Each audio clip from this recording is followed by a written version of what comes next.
Bismillahirrahmanirrahim. Assalamualaikum warahmatullahi wabarakatuh.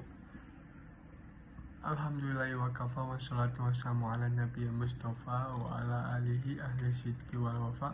Asyhadu an la ilaha illallah wa asyhadu anna Muhammadar Rasulullah.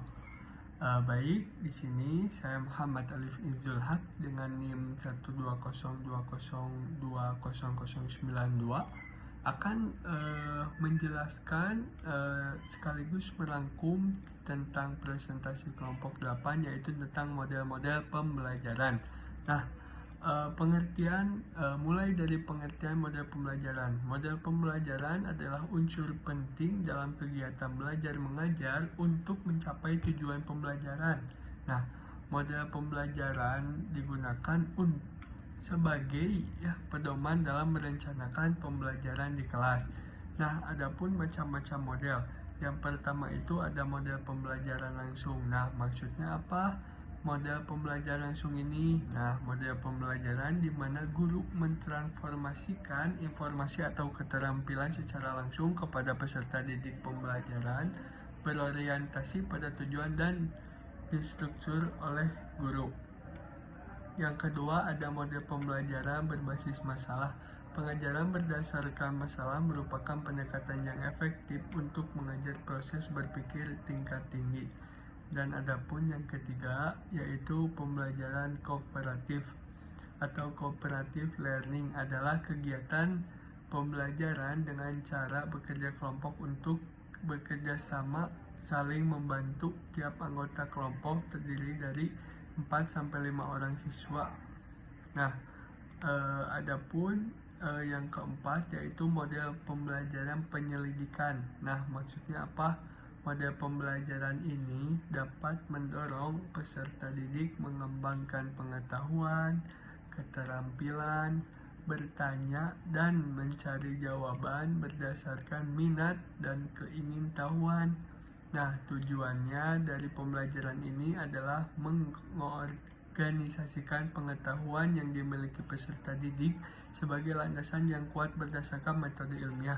Adapun yang kelima yaitu model pembelajaran langsung, pembelajaran atau pembelajaran konstekstual, yaitu pembelajaran yang menghadirkan dunia nyata di dalam kelas untuk menghubungkan antara pengetahuan yang ada untuk diterapkan dalam kehidupan siswa. Metode ini mendorong peserta memahami hakikat, makna, dan manfaat belajar sehingga memungkinkan mereka rajin dan termotivasi dalam belajar. Nah, adapun aplikasi model pembelajaran yang pertama ada aplikasi model pembelajaran kooperatif learning tipe STAD. Nah, pengertian dari model pembelajaran kooperatif merupakan suatu pembelajaran yang mengorganisasikan peserta didik untuk belajar dalam satu kelompok kecil 8 dengan tingkat kemampuan yang berbeda. Nah, ada 4 karakteristik pembelajaran kooperatif. Yang pertama, saling ketergantungan positif. Yang kedua, interaksi tatap muka. Yang ketiga, accountability individual. Dan yang keempat, keterampilan menjalin hubungan antar pribadi. Adapun langkah-langkah pembelajaran kooperatif, yang fase pertama menyampaikan tujuan dan motivasi. Yang kedua, fase 2 menyajikan informasi. Fase 3 mengorganisasikan peserta didik ke dalam kelompok-kelompok belajar. Yang keempat, membantu kerja kelompok dalam belajar. Yang kelima, evaluasi. Dan yang keenam, memberikan penghargaan.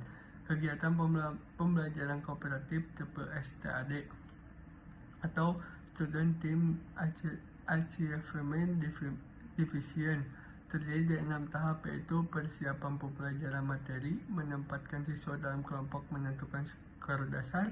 Yang kedua, penyajian materi. Ketiga, kegiatan belajar kelompok. Keempat, tes. Kelima, penentuan skor peningkatan individual. Dan yang keenam, penghargaan kelompok.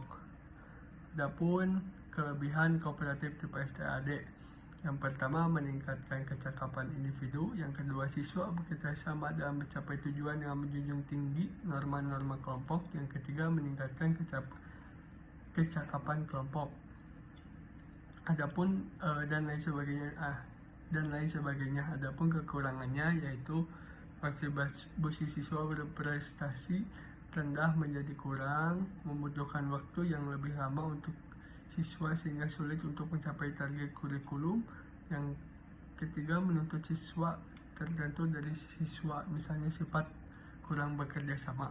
Yang kedua, ada aplikasi model pembelajaran inquiry discovery, yaitu perluasan proses discovery yang digunakan lebih mendalam. Inquiry berarti pertanyaan atau pemeriksaan penyelidik.